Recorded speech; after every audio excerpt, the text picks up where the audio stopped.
মহানগৰীৰ বৰাগাঁৱত সংঘটিত হৈছে ভয়ংকৰ ভূমিস্খলন খহি পৰিল এঘৰৰ পাকঘৰৰ তলৰ অংশ নেৰানেপেৰা বৰষুণৰ ফলত খহি পৰিল পাকঘৰৰ তলৰ অংশ নিশা শুই থকা অৱস্থাতে সংঘটিত হৈছে এই ঘটনাটোত কথমপি প্ৰাণৰক্ষা পৰিছে হৃদয়ানন্দ কলিতাৰ পৰিয়ালটোৰ ঘটনাত 8 লক্ষাধিক টকাৰ সা সম্পত্তিৰ ক্ষতিসাধন হৈছে ভূমিস্খলনৰ ঘটনা সংঘটিত হৈছে বিভিন্ন প্ৰান্তই সময়ছোৱাত যথেষ্ট স্পৰ্শকাতৰ বুলি ঘোষণা কৰিছে প্ৰশাসনে কাৰণ খহনীয়াগ্ৰস্ত অঞ্চলকেইটা পূৰ্বতে প্ৰশাসনৰ লোকে পৰিদৰ্শন কৰিছিল ইয়াৰ পাছতে এখন তালিকা প্ৰকাশ কৰা হৈছে এই ঘটনাটো সংঘটিত হৈছে বৰাগাঁৱৰ বহুকেইটা অঞ্চল স্পৰ্শকাতৰ হিচাপে চিহ্নিত হৈছে ভয়ংকৰ ভূমিস্খলন সেই স্থানতে সংঘটিত হৈছে খহি পৰিছে এঘৰৰ পাকঘৰৰ তলৰ অংশ নেৰানেপেৰা বৰষুণৰ ফলতে খহি পৰিছে পাকঘৰৰ তলৰ অংশ নিশা শুই থকা অৱস্থাত এই ঘটনাটো সংঘটিত হৈছে প্ৰথমপি প্ৰাণৰক্ষা পৰিছে হৃদয়ানন্দ কলিতা নামৰ ব্যক্তিগৰাকীৰ পৰিয়ালটো এই ঘটনাটোত 8 লক্ষাধিক টকাৰ সা সম্পত্তিৰ ক্ষতিসাধন হৈছে এই সন্দৰ্ভত আগবঢ়াইছো আমাৰ সাংবাদিক হিৰুল হকৰ এক প্ৰতিবেদন যোৱা কিছুদিন ধৰি হৈ থকা নেৰানেপেৰা বৰষুণৰ ফলত বিভিন্ন স্থানত ভূমিস্খলনৰ ঘটনা লগতে কৃত্ৰিম বানৰ যি পৰিৱেশ সেয়া দেখিবলৈ পোৱা গৈছে গুৱাহাটী মহানগৰীৰ বিভিন্ন স্থানত অঘটন সংঘটিত হৈছে আৰু এই মুহূৰ্তত মই বৰাগাঁৱৰ নিজৰাপাৰত উপস্থিত আছোঁ পশ্চিম বৰাগাঁৱৰ নিজৰাপাৰ অঞ্চলত উপস্থিত আছোঁ আৰু ইয়াতে এঘৰ লোকত অঘটন সংঘটিত হৈছে ভয়ংকৰ ঘটনা সংঘটিত হৈছে এঘৰ লোকৰ তেওঁলোকৰ পাকঘৰৰ এটা অংশ খহি পৰিছে মই পোনপটীয়াভাৱে ND24ৰ দৰ্শকসকলক সেই দৃশ্যাংশ এক্সক্লুচিভ দেখুৱাবলৈ চেষ্টা কৰিছোঁ এয়া হৈছে হৃদয়ানন্দ কলিতা নামৰ এগৰাকী লোকৰ ঘৰ তেওঁলোক শুই থকা অৱস্থাতে এনেধৰণে পাকঘৰৰ এটা অংশ খহি পৰিছে যাৰ ফলত তেওঁলোকৰ যিসমূহ সা সম্পত্তি আছিল সম্পূৰ্ণৰূপে নষ্ট হৈ পৰিছে এয়া দেখুৱাইছোঁ পোনপটীয়াভাৱে আমাৰ দৰ্শকসকলক দৃশ্যাংশ কি ভয়ংকৰ পৰিৱেশৰ সূচনা হৈছিল নিশাৰ ভাগত আৰু ধৰণে সম্পূৰ্ণ যি পাকঘৰ আছিলে সেই পাকঘৰৰ এটা অংশ সম্পূৰ্ণৰূপে খহি গৈছে কোনো এপদ সামগ্ৰী বাচি নল'ল সকলো এই যি পানী আছে সেই পানীত উটি যোৱা পৰিলক্ষিত হৈছে ওচৰৰে এটা নলা আছে সেই নলাৰ ফলতে এনেধৰণৰ ঘটনা সংঘটিত হোৱাৰ আশংকা কৰা হৈছে ওচৰৰ যিটো নলা এই মুহূৰ্তত আমি দেখুৱাইছোঁ সেই নলাৰ যি প্ৰবাহিত পানী আছে সেই পানীয়ে এনেধৰণৰ ঘটনা সংঘটিত কৰিছে যিগৰাকী এই ঘৰৰ আচলতে গৰাকী তেওঁ আমাৰ লগত উপস্থিত আছে মই তেখেতৰ লগত কথা পতাৰ চেষ্টা কৰিম যিহেতু যোৱা কিছুদিন ধৰি নেৰানেপেৰা বৰষুণ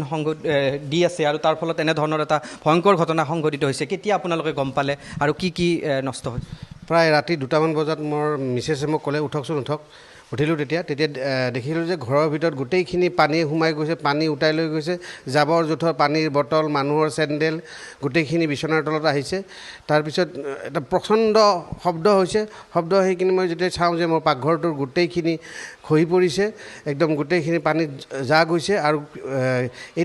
এইটো কাৰণ হৈছে প্ৰপাৰ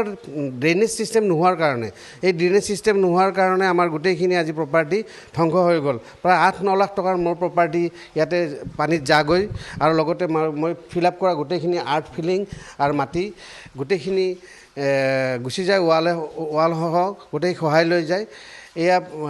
পৰিণতি হৈছে only for proper drainage system নাথাকাৰ কাৰণে এতিয়া আমাৰ এইখিনি প্ৰশাসনে ষ্টাৰ্ট কৰিছে আমি যোৱাবাৰ বহুত এনেকৈ এবাৰেই নহয় আগতেও হৈছিল এইখিনি লগাৰ পিছত কিন্তু কমপ্লিট নোহোৱাৰ আগতে তেওঁলোকে যদি আগৰ পৰা অলপ এইটো বস্তুৰ পদক্ষেপ ল'লে হয় হয়তো আজি আমাৰ এনেকুৱা ক্ষতিসাধন নহ'লে হয় সেই প্ৰশাসনৰ ওপৰত এই অনুৰোধ যে সোনকালে আমাৰ ৰাস্তাখিনি আৰু নালাখিনিৰ প্ৰভিজন কৰি দিব লাগে সম্পূৰ্ণৰূপে এই অংশটো খহি গৈছে আপোনালোকৰ ঘৰত কোন আছিলে সেই সময়ত মোৰ এজেড প্ৰায় মোৰ মাৰ 75 ইয়াৰ্ছ হ'ব তেওঁ মোৰ বাচ্ছা আৰু মই মিছেছ আমি একেলগে শুই আছিলোঁ মোৰ মায়েতো বহুখিনি ভয় খাইছে ৰাতি কান্দিছে মই কৈছোঁ কান্দিব নালাগে অলপ ধৈৰ্য ধৰা ৰাতিপুৱা কিবা এটা কৰা যাব সেইকাৰণে এনেকৈ ওচৰৰ খবৰ দিলোঁ ওচৰৰ মানুহবিলাক আহিলে তেওঁলোকে আহি কিনে আমাক গোটেইখিনি উদ্ধাৰ কাৰ্যত সহায় কৰিলে এয়া হৈছে পশ্চিম বৰাগাঁৱৰ যি নিজৰাপাৰ অঞ্চলত হৃদয়ানন্দ কলিতা তেখেতৰ বাসগৃহৰ এটা অংশ এনেধৰণে খহি গৈছে আৰু তেখেতে ইতিমধ্যে জনালে যে এই ভয়ংকৰ পৰিস্থিতি কিহৰ বাবে হ'ব পালে কাৰণ বিজ্ঞানসন্মত নলা নৰ্দমা নোহোৱাৰ ফলতে এনেধৰণৰ ঘটনা সংঘটিত হৈছে এই ওচৰৰে যিটো নলা ইয়াতে নিৰ্মাণ কৰা হৈছে সেই নলাৰ ফলতে এই অংশটো খহি যোৱাৰ তেওঁলোকে আশংকা প্ৰকাশ কৰিছে ইতিমধ্যে প্ৰশাসনৰ লোক আহি উপস্থিত হৈছে সকলো তেওঁলোকৰ পৰা তথ্য পাতি সংগ্ৰহ কৰিছে প্ৰশাসনৰ লোকে পৰৱৰ্তী সময়ত কেনেধৰণৰ ব্যৱস্থা গ্ৰহণ কৰে সেয়া লক্ষণীয় হ'ব কাৰণ পূৰ্বেও তেওঁলোকে প্ৰশাসনক এই খবৰ বা অভিযোগ তেওঁলোকে দি আহিছিল কিন্তু কোনো ধৰণৰ ব্যৱস্থা গ্ৰহণ নকৰাৰ বাবে এনেধৰণে নেৰানেপেৰা বৰষুণৰ ফলত যি এই ঘটনা সংঘটিত হ'ল ইতিমধ্যে তেখেতে জনাইছে যে কথামপি তেওঁলোকৰ পৰিয়ালটো ৰক্ষা পৰিছে কিন্তু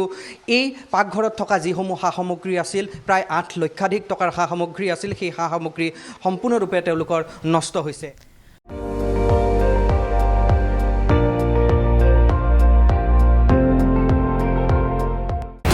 আপুনি চাই আছে ND24 সৰ্বশ্ৰেষ্ঠ নহয় সৰ্বোত্তমৰ দৌৰ